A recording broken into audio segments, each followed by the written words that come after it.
కరుణా సంపన్నుడా, ధీరుడా, సుకుమారుడా, నీ ప్రభావ మహిమలనే నిరంతరం నేను ప్రకటించెదా.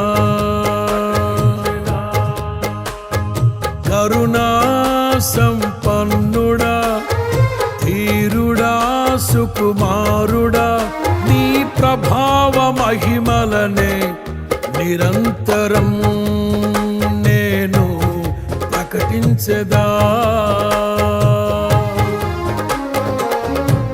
నా పైన ప్రేమ చూపించి నా కొరకు